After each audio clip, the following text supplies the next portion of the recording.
The uprising in Montenegro, commonly known as the 13th of July Uprising, was an uprising against Italian occupation forces in Montenegro, initiated by the Communist Party of Yugoslavia on the 13th of July 1941. It was suppressed within 6 weeks, but continued at a much lower intensity until December 1941.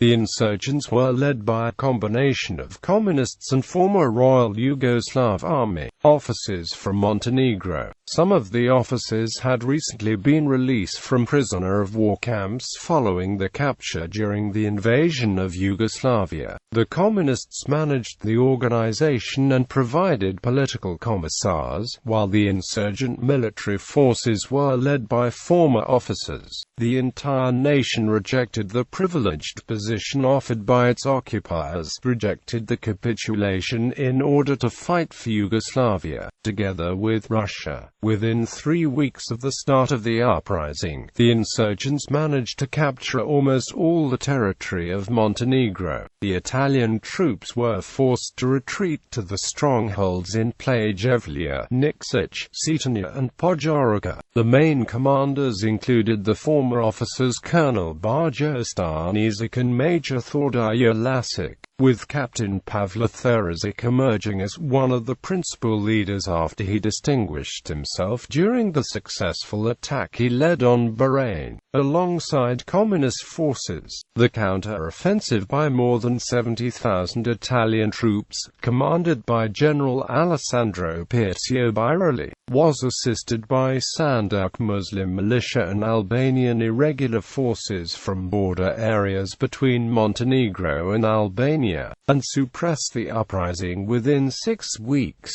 The former Royal Yugoslav Army officers and communists were in dispute over the insurgents' strategy. The Nationalists wanted to protect the mountain villages if they were attacked. The communists disagreed and organized a frontal struggle against Italian forces in which the rebel forces were defeated. A split occurred between the insurgents because of the defeats, which were inflicted by the Italians, and because some of the insurgents realized that the uprising was led by the communists. Josip Broz Tito dismissed Milovan Thilas from the command of partisan forces in Montenegro because of his mistakes during the uprising, particularly because Thilas chose a frontal struggle instead of guerrilla tactics against the Italian forces. After the major defeat of the 1st of December 1941 during the unsuccessful attack of the communist forces on the Italian garrison in Plejevlja, many soldiers deserted partisan forces and joined the Chetniks.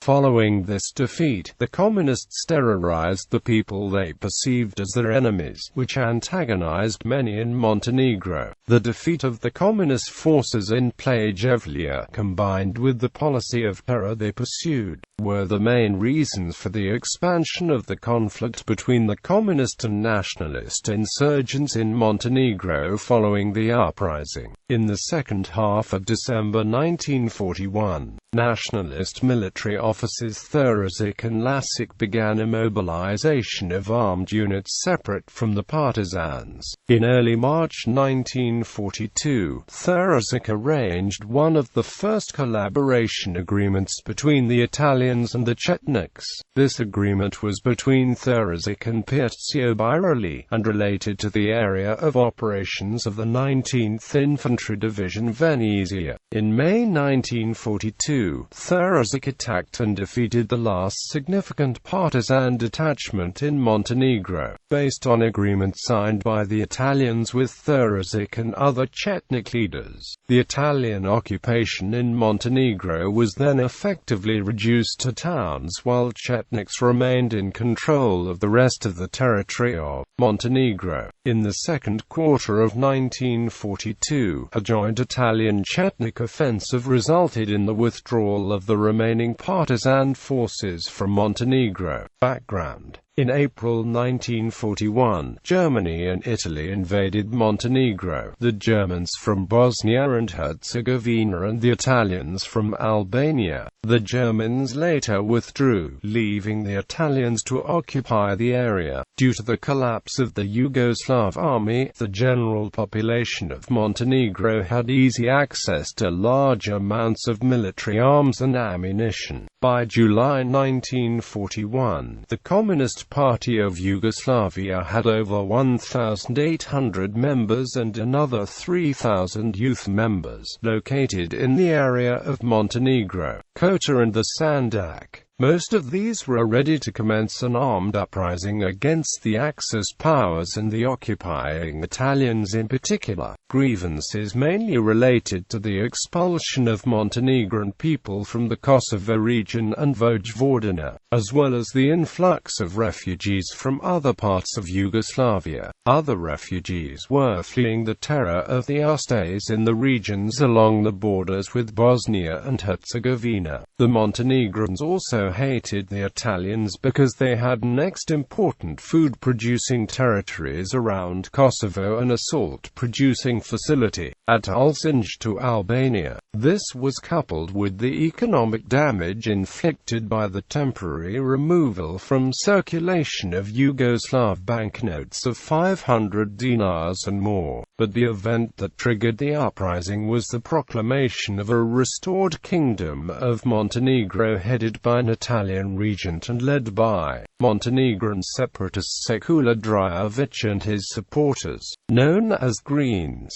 This proclamation was announced by the Italian Ministry of Foreign Affairs. It was issued to the Italian Convoked Assembly of Montenegrin separatists held on the 12th of July 1941. The uprising broke out the following day. Uprising. Initial success of the insurgents. In early July 1941, a senior Montenegrin member of the Politburo of the Central Committee of the Communist Party of Yugoslavia, Milovan Thilis, arrived in Montenegro from Belgrade to start the communist struggle against the occupying forces. The general uprising in Montenegro broke out on the 13th of July 1941, initiated by the Communist Party of Yugoslavia. Large numbers of non-communists joined the uprising, including many former Royal Yugoslav Army officers, some pro-communist but most having strong nationalist sentiments. It was the third uprising in Axis-occupied Yugoslavia in the summer of 1941. The insurgent forces were led by the former officers, some of whom had recently been released from prisoner of war camps.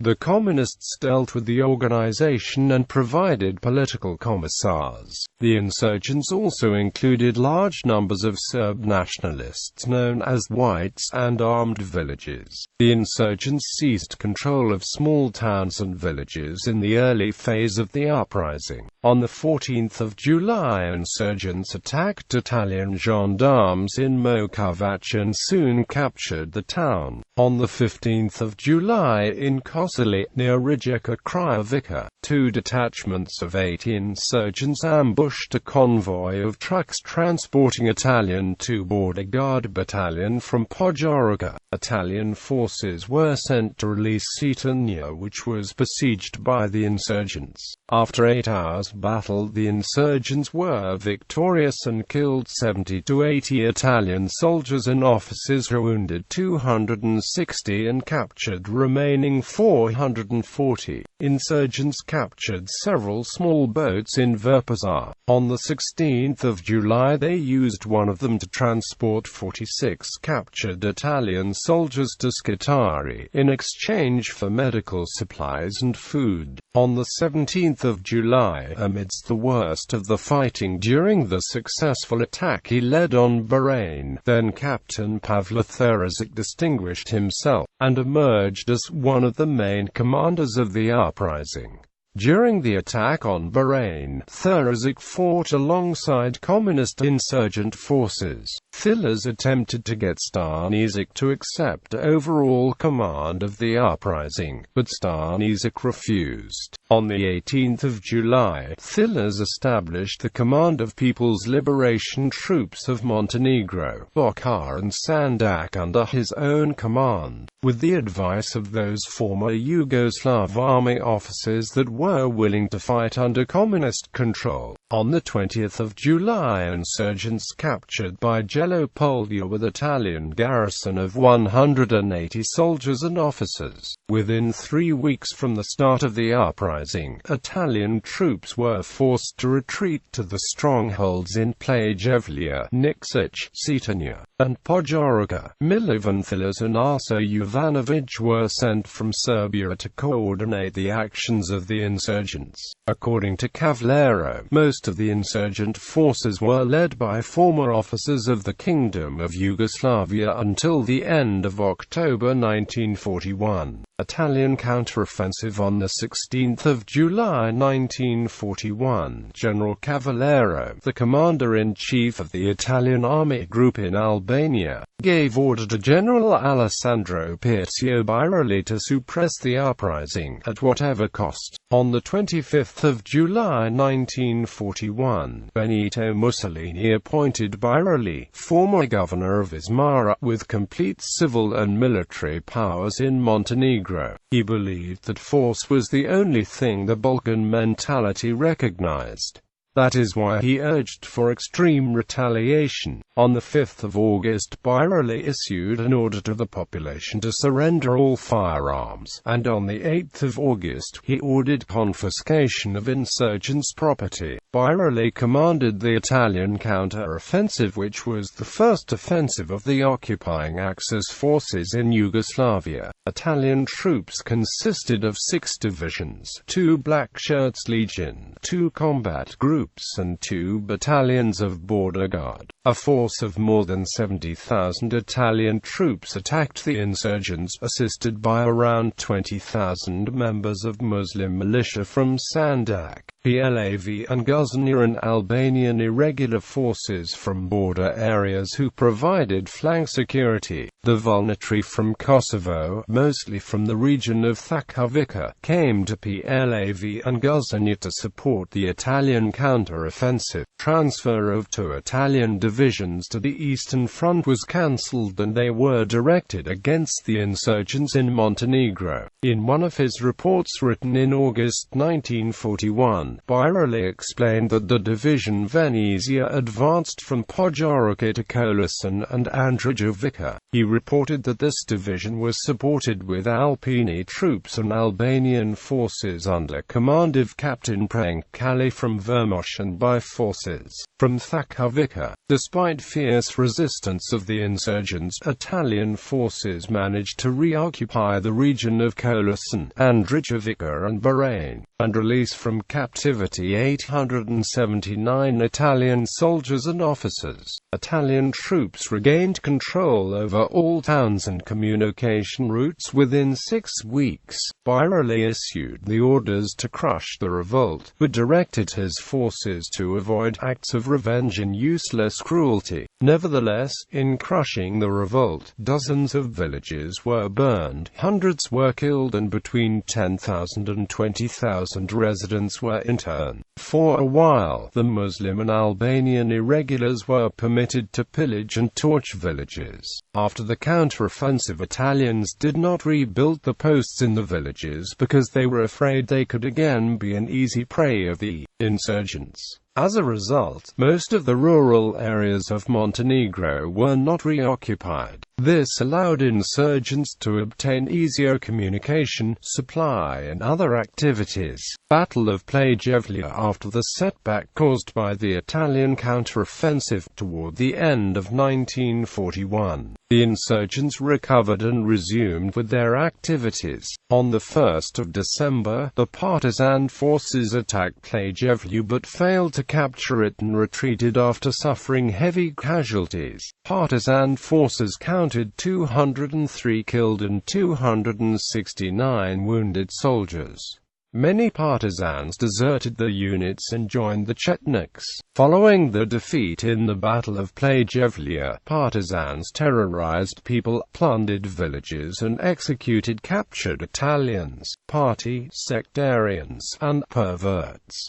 The Battle of Plejevlja was the last major conflict of the uprising in Montenegro. Following this battle, the Communists were expelled from Montenegro until spring 1943. Leftist eras. After the initial success of the uprising, Communists took charge of the situation. The bloody rule antagonized many people in Montenegro. Fillers and partisans conducted a brief reign of terror and soon realized that such policy made it harder for them to find supplies and safe hideouts, and to recruit new forces. The partisans pursued the policy of mass terror not only against the soldiers who deserted them after the Battle of Plejevlja, but also against the families, against Chetniks and the families, against wealthier traders, peasants and any professionals they perceived as the potential class enemies. This policy is referred to as the Leftist Deviation. A split between the insurgents. A split developed between the insurgents was a result of the defeats inflicted by the Italians and realization by some of them that the uprising was led by the Communists. Partisans were determined to carry on with the Communist revolution, while Nationalists recognized that the uprising had been defeated and wanted to stop fighting. In northern Montenegro, there was a particular distinction between Communists and Nationalists. The Communists wanted to continue with the revolution by turning against the class enemies.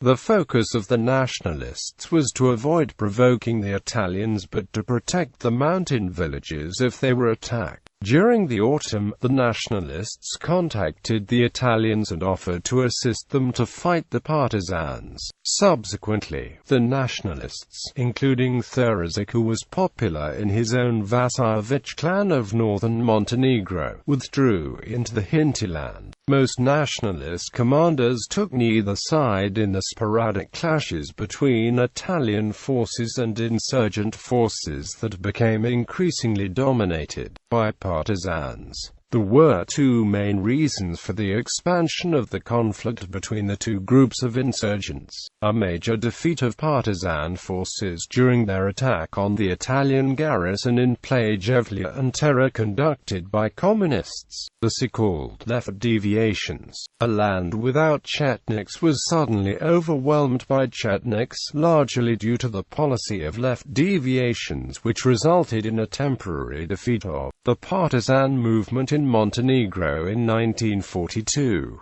The general uprising of the people of Montenegro became a civil war. End of uprising. In early November 1941, Tito dismissed Milovan Thilas from the command of partisan forces in Montenegro because of his mistakes during the uprising, including his leftist errors. Tito emphasized that Thilas made mistakes because he organized a frontal struggle of armies against a much stronger enemy instead of connecting the partisan struggle with the people's uprising and adopting the partisan methods of resistance. Thilas was appointed as editor of the paper Borba, the party's main propaganda organ. The uprising continued to a reduced extent until December 1941. Aftermath. The population of Serbia also turned against the uprising and communist insurgents because of the repression and intention to carry on a communist revolution. The partisans moved from Serbia to Bosnia and joined the comrades who had already left Montenegro. Together, they made up the first proletarian brigade established by Tito on the 21st of December 1941 in Rudo, southeastern Bosnia. On the 20th of December 1941, Draza Mihailovic, a prominent Chetnik leader later supported by the Yugoslav government in exile, appointed Thurzic as the commander of all regular and reserve troops in central and eastern Montenegro and parts of the Sandak. On the 21st of December 1941, the Italians declared that they would hold Montenegro responsible if the troops were attacked again. Rebellion. In the second half of December 1941, Thurzic and Lasic began the mobilization and establishment of armed units separated from partisans. By the middle of January 1942, these units were in armed conflict with partisans. On the 12th of January 1942, the Italians specified how they intended to punish the Montenegrins in case of attack on Italian forces.